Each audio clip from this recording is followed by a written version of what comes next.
Aleluia! Louvado e engrandecido seja o nome santo do Senhor para todos sempre. Saúde os irmãos com a paz do Senhor e os ouvintes da palavra de Deus, que tenham uma boa noite de salvação. Quero compartilhar os irmãos no seu quarto livro do Pentateuco, no seu versículo de número 33 e o verso de número 50, para a vossa meditação. Eu ia falar hoje, relutei, mas eu ia falar sobre a enfermidade de Ezequias, mas refleti por conta de muitas das vezes a gente falar algo e as pessoas não entenderem e sentir-se ofendido. Então posterguei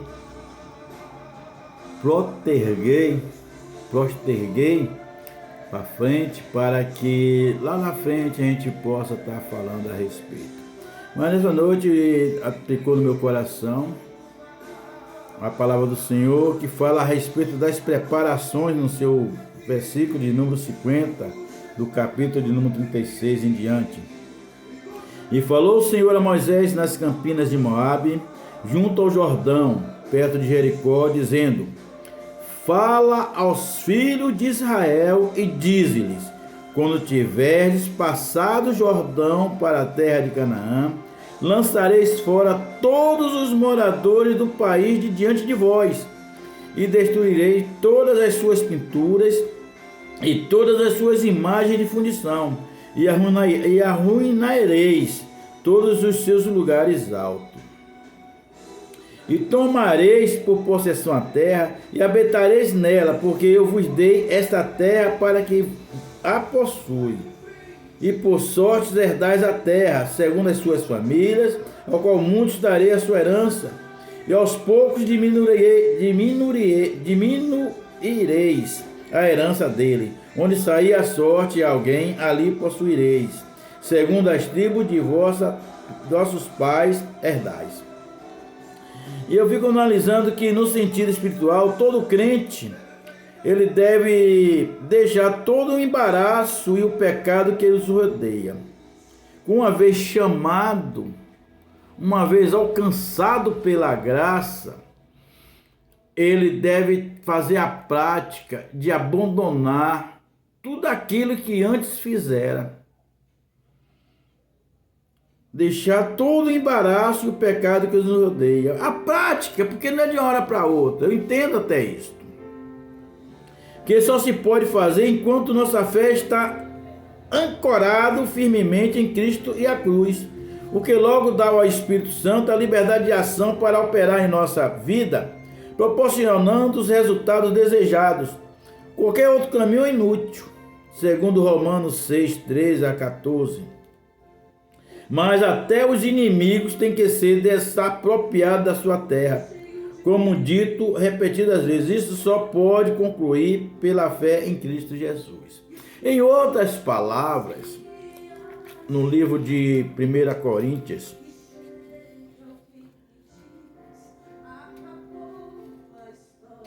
Coríntios 15, ele vai falar que não vos enganeis, porque as más conversações corrompem os bons costumes. Vigiai juntamente e não pequeis, porque alguns ainda não têm o conhecimento de Deus. Digo-vos para vergonha vossa. Irmãos, eu entendo que foi uma luta tamanha. Conduzir-nos à presença do Senhor foi um preço, primeiro de sangue, de cruz. O Senhor se fez pecador para pagar uma dívida que não era dele, era nossa, para nos dar a liberdade. Entenda. Aleluia. Foi um preço muito caro para nos alcançar. Diante dessa circunstância, quando nós criamos um entendimento, outros tiveram a oportunidade, a sorte, vamos dizer assim, de ter nascido no Evangelho e não ter provado algo do mundo, como nós, digo, eu sou suspeito de falar isso porque eu nasci no Evangelho, mas provei muitas coisas do mundo que hoje eu me arrependo, mas tornou-se como um aprendizado. Eu não quero estar lembrando do passado, nem reconhecer, nem reconsiderar as antigas, mas que sirva de um aprendizado para mim, para que eu nunca mais volte para lá. E a Bíblia vai falar que agora o Senhor, ele retira aquele povo, uma promessa feita ao amigo Abraão, e tira eles lá da aflição, lá no Egito. Ora, irmão, mas para sair aquele povo de lá, para tirar aquele povo de lá, vocês sabem que houve pragas e houve também sacrifício. Porque se fosse só o filho do rei que travava o povo de sair para ir adorar o Senhor, tudo bem, mas todo o povo sofreu, todos perderam o seu primogênito. E analisando por dia de hoje, terrível, terrível. Ninguém quer perder o seu filho, o seu ente querido. Mas a Bíblia vai dizer que quando o governo é mau, todo o povo paga o preço, todo o povo sofre. Mas você pode analisar que eu entendo assim, poxa, por minha causa, para me dar uma liberdade, alguém teve que morrer. Mas agora o Senhor, ele conduz aquele povo, eu creio que teve aquela euforia, aquela alegria da liberdade, porque agora não estavam mais oprimidos. Assim somos nós.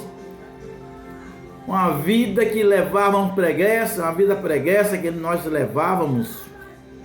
E a graça do Senhor nos alcança, porque não foi nós que alcançamos a graça, foi a graça, a misericórdia. Jeremias, a lamentação de Jeremias vai dizer que a misericórdia do Senhor foi a causa de não sermos consumidos. Então não é nada nosso, não é mérito nosso. É a misericórdia do Senhor que nos trouxe mais para perto e abriu nossa mente para enxergar um caminho de paz que nos conduz à salvação e que nos dá paz, que nos dá alegria, que nos dá conforto e nos dá confiança. Mas agora ele disse: olha, estou tirando vocês do Egito para colocar numa terra que mana leite e mel. Mas tem um problema. Chegando lá, meu Deus, aleluia! Tire aqueles moradores que não têm conhecimento. Tire aquelas pessoas que não têm aliança com você. Lute e tire eles, porque o espaço é garantido para você. E eu fico analisando que aquele povo, 40 anos lutando, conquistando, e quando chega em Canaã, vê uma minoria. Ali disse: não vai nos fazer mal. Porque é assim. Não existe pequenos pecados nem pecados grandes, tudo é pecado, irmão. Se o Senhor mandou tirar, não sou eu que disse: rapaz, não vai fazer mal. Se você for analisar, o cupim é uma coisa que você pega no dedo, aperta ele, é inofensivo, mas se você deixar no telhado da sua casa, ele derruba a sua casa. Se você não prestar atenção, passar remédio, passar inseticida, ele vai derrubar o seu telhado. É tão frágil, aparentemente inofensivo, mas ele causa um grande dano. E aquele povo não vigiou. E quando eles chegaram, lógico que as pessoas fizeram a política da boa vizinhança. Meu Deus, começaram a oferecer oferendas, e eles foram aceitando, se unindo, e o Senhor disse: tire de lá, brigue por lá, porque tem coisa, irmão, que o Senhor briga por nós, o Senhor peleja por nós, tem outra coisa que o Senhor quer que nós pelejamos, quer que nós lutamos. E aí as práticas foram surgindo, porque os deuses daquele povo não eram o Deus do povo de Israel. Eu quero dizer que o povo que muitas das vezes te cerca não serve o Deus que você serve. E muitas das vezes está buscando, usado por uma espécie de mal, para tirar você da presença. Porque a função do inimigo é essa, usar pessoas frágeis para tentar tirar você do caminho. E nós temos que estar vigiando nos últimos tempos. Hoje eu venho analisando que tem forró gospel, carnaval gospel, fantasia não sei de que, nada contra. Eu quero dizer que um pouco de fermento, ele utiliza toda a massa. E a Bíblia já falava para a gente fugir dos fermentos dos fariseus. Não faz mal, não vai fazendo mal, mas daqui a pouco você está contaminado. Aquele povo não fez mal no início, era cortês, mas daqui a pouco está levando eles para fazer a prática dele, dos deuses dele. Então eles começaram a adorar o Deus do sol, porque a Bíblia diz adorar somente o seu Deus. Não é idolatria, não é o ídolo, porque a Bíblia vai falar que o ídolo nada é. Mas quando você coloca algo acima do trono de Deus que está no seu coração, aí sim é idolatria, porque você está deixando Jesus no segundo plano. Mas aí agora eles começam a cultuar os deuses dos que estavam lá, que o Senhor mandou tirar. Eles começam agora a passar até filho pelo fogo, num tipo de oferenda.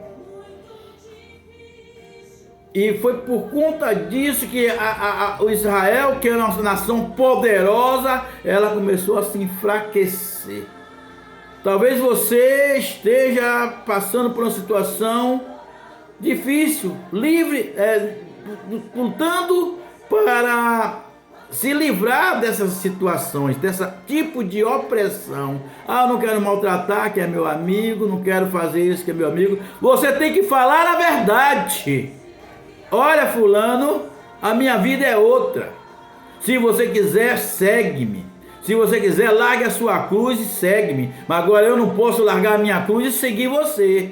Eu não posso seguir os seus caminhos, porque a sua companhia está me trazendo prejuízo, porque a sua conduta está me trazendo prejuízo, porque a Bíblia vai falar que as más conversações corrompem os costumes que eu recebi do Senhor. E a Bíblia vai falar: se alguém te apresentar, aleluia, outro Deus que não seja o nosso, esse é anátema. Ninguém pode colocar um fundamento em cima daquele que já está posto. Se eu recebi um estatuto, se eu recebi um mandamento, eu tenho que seguir esse mandamento. Não quero saber que fulano disse isso, não quero saber que fulano disse isso. Eu quero dizer o que a minha Bíblia diz. Eu quero dizer o que meu Senhor fala. Namanagaçô, manarás de que? Managaçô, manarabaixo. Tem muitas pessoas trocando a verdade por momentos de felicidade momentânea. Tem pessoas trocando o que é correto para fazer agradar a pessoas por conta de não perder a amizade. Eu prefiro perder a amizade falando a verdade do que perder a minha salvação falando a mentira. Irmão, eu não sou santarrão. Irmão, eu não sou crentão. Eu sou ser humano cheio de falhas, mas o Senhor tem me orientado, eu tenho buscado a presença do Senhor para que eu venha andar nos seus santos caminhos. Não quero aqui estar combatendo A ou B, eu estou aqui falando aquilo que o Senhor coloca na minha boca. Manadabaçô, managaçoriande comanai. Ande na minha presença, ilibacá, choramanai. E ser perfeita, labatecasturimanagás. Procure apresentar-se, libicô, xiriminagasei, aprovado, porque eu tenho me agradado de ti. Mas quando você começa a fazer coisas que eu não me agrado, aí as coisas começam a arruinar para o seu lado. Então aquele povo sofreu a ponto de Maloque passar os filhos pelo fogo, sacrificar os filhos. O que foi quem mandou fazer isso? O Senhor não mandou fazer isso. Eu vejo que a única coisa que o Senhor provou foi com Abraão, no tocante a Isaac, mas que não chegou nem a executá-lo. Foi só para provar a fé. E agora está havendo um choque. um choque cultural entre servir a Deus e servir as coisas que o mundo está oferecendo. Aqui fica uma palavra para você. Que Deus em Cristo Jesus te abençoe, te guarde e livre de todo mal. Procure andar no caminho do Senhor e viver o estatuto. Não deixe que outro fundamento coloque em cima do fundamento que já está posto, que é Cristo Jesus. Que Deus em Cristo Jesus te abençoe e continue orando pelo irmão Gilmar, para que o Senhor continue me dando graça e coragem. Porque ninguém sabe a vida que eu estou passando, ninguém sabe o momento que eu estou passando. Mas mesmo assim o Senhor está me despertando a levar uma palavra. Talvez eu estava deitado, talvez eu estava encolhido, talvez eu estava depressivo. Mas o Senhor me levantou e disse, não, foi para esse tempo que eu te levantei. Foi para esse tempo que eu quero falar. E fique de pé porque eu quero falar contigo. E que Deus e que Jesus te abençoe e te guarde em nome de Jesus. Amém?